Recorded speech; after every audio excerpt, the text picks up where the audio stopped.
যান্ত্রিক গোলযোগের জন্য কথাবার্তা শোনা যাচ্ছে না, আমাদেরকে একটু অপেক্ষা করতে হবে। জুলাই গণ অভ্যুত্থানের পর বহুল কাঙ্ক্ষিত নির্বাচন। এবছরের ১২ মার্চ বসে ত্রয়োদশ সংসদের প্রথম অধিবেশন। সরকারি দল ও বিরোধী দলের অংশগ্রহণ নজর কাড়ে সবার। ঠিক সেদিনই ঘটে ছন্দপতন। শব্দযন্ত্রের ত্রুটির কারণে কার্যক্রম কিছু সময়ের জন্য বন্ধ রাখতে বাধ্য হন স্পিকার। পরদিনও হেডফোন ও সাউন্ড সিস্টেম নিয়ে অসন্তোষ প্রকাশ করেন সংসদ সদস্যরা। আমার মাইক অন না, হ্যান্ড মাইকে কথা বলছি, মূল মাইকটি এখন অকেজো। ৫ এপ্রিল একই কারণে ব্যাঘাত ঘটে অধিবেশনের। শব্দযন্ত্র মেরামত এবং নামাজের বিরতির জন্য ৪০ মিনিটের জন্য মুলতুবি করা হয় সংসদ। সিস্টেম হ্যাং করেছে স্যার, মাইকে ডিস্টার্ব করতেছে, এসএস কন্ট্রোল রুম থেকে পাওয়ার আসতেছে না। প্রশ্ন ওঠে, সাউন্ড সিস্টেমের সমস্যা কি যান্ত্রিক নাকি পরিকল্পিত? তদন্তে গঠিত হয় কমিটি। দুটো জিনিস দেখবো, এখানে একটা সিকিউরিটির অ্যাসপেক্ট আছে যাতে সাপোর্টের শেষ কিনা, আর হলো রিয়েল সাউন্ড সিস্টেমের প্রবলেমটা কি তা রিজলভ করার পদ্ধতি। এখন পর্যন্ত প্রতিবেদন জমা না পড়লেও এ বিষয়ে সময় সংবাদের হাতে এসেছে কিছু গুরুত্বপূর্ণ নথিপত্র, যেখানে উঠে এসেছে জাতীয় সংসদ ভবনের অধিবেশন কক্ষের সাউন্ড সিস্টেম ব্যবস্থাপনায় ব্যাপক অনিয়ম দুর্নীতির চিত্র। ২০২১ সালের ২৭ জানুয়ারি কমিউনিকেশন টেকনোলজি লিমিটেড এবং বিল্ডার্স নামের জয়েন্ট ভেঞ্চার কোম্পানিকে কার্যাদেশ দেয়া হয় সাউন্ড সিস্টেমের। কার্যাদেশটি দেন গণপূর্ত অধিদপ্তরের ইলেকট্রিক্যাল অ্যান্ড মেকানিক্যাল বিভাগ ৭-এর নির্বাহী প্রকৌশলী সমীরণ মিস্ত্রি।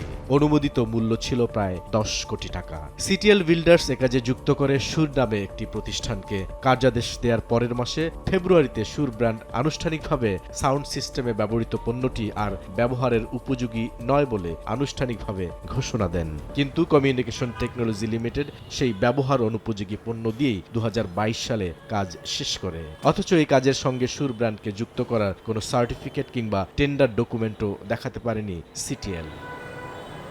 ২০২২ সালে কাজ শেষ করার ১৫ দিনের মাথায় দেখা দেয় সাউন্ড সিস্টেম ব্যবস্থাপনায় ত্রুটি। এরপর বিগত সরকারের আমলে আরও ৩বার একই সমস্যা দেখা দেয়। ২০২৪ সালের ৫ আগস্ট শেখ হাসিনা সরকারের পতনের দিন সংসদ ভবনে ঢুকে পড়ে বিক্ষুব্ধ জনতা।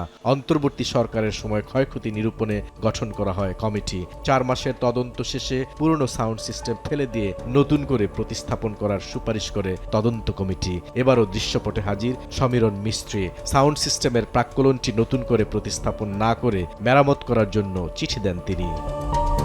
২০২৫ সালের ১১ মার্চ সুর ব্র্যান্ডের সঙ্গে ইমেইলে যোগাযোগ করা হয়। জবাবে সাউন্ড সিস্টেম ঠিক করতে টেকনিক্যাল সাপোর্ট দিতে অপারগতা প্রকাশ করে তারা। এবার নির্বাহী প্রকৌশলী সমীরণ মিস্ত্রির পরামর্শে ফ্রিল্যান্স প্রতিষ্ঠান লার্সকে এ কাজে যুক্ত করা হয়। লার্স জানায় হেডফোনের আউটপুটে সাউন্ড নেই, পাশাপাশি নয়েজ রয়েছে বলেও মতামত দেয়। মেরামত প্রাক্কলন অনুমোদনের পর আবারও সেই বিতর্কিত সিটিএলকেই দেয়া হয় কার্যাদেশ। যে প্রতিষ্ঠানটির প্রধান নির্বাহী কর্মকর্তা জাহিদুর রহিম জোয়ারদারের বিরুদ্ধে শত শত কোটি টাকা আত্মসাৎ ও পাচারের অভিযোগে তদন্ত শুরু করেছে দুর্নীতি দমন কমিশন দুদক। আমি চাই এটা নিয়ে ওনারা ইনভেস্টিগেশন করুক, লেট দেম ফাইন্ড আউট যে এটার মধ্যে কতটুকু সত্যতা আছে, এবং যারা ওনাদেরকে ইনফরমেশন দিচ্ছেন they should take action against them.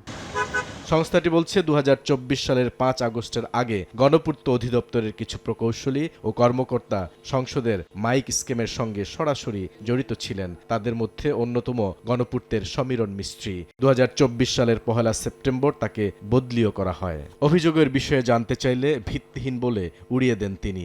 এটা মোটেও সঠিক না, কারণ আমরা যেহেতু কাজটা সুন্দর মতো শেষ করে এসেছি এখানে, এবং এই সিস্টেমটা প্রায় এটা আমেরিকা শিওর কোম্পানি দিয়ে আমরা ইনস্টল করেছি, এবং প্রায় ধরেন এটা ২ বছর ৮ মাসের মতো সুন্দর মতো চলেছে উইদাউট এনি। আর যদি এখানে কোনো ডিস্টার্ব করতো তাহলে তো সারা বাংলাদেশ জানতো আর কি, তাই না? তো আমাদের মনে করি এখানে কোনো করাপশনের সুযোগ নেই। দুর্নীতি দমন কমিশন দুদকের প্রাথমিক অনুসন্ধানে বেরিয়ে এসেছে চাঞ্চল্যকর তথ্য। বিভিন্ন অনিয়মের অভিযোগ তদন্তে নেমেছে সংস্থাটি। বিগত কয়েক বছরে সংসদ ভবনের টেন্ডার প্রক্রিয়া, বিল, ভাউচার এবং কার্যাদেশের সমস্ত নথিপত্র তলব করে গণপূর্ত অধিদপ্তরের প্রধান প্রকৌশলী এবং তত্ত্বাবধায়ক প্রকৌশলীকে চিঠি দেওয়া হয়েছে।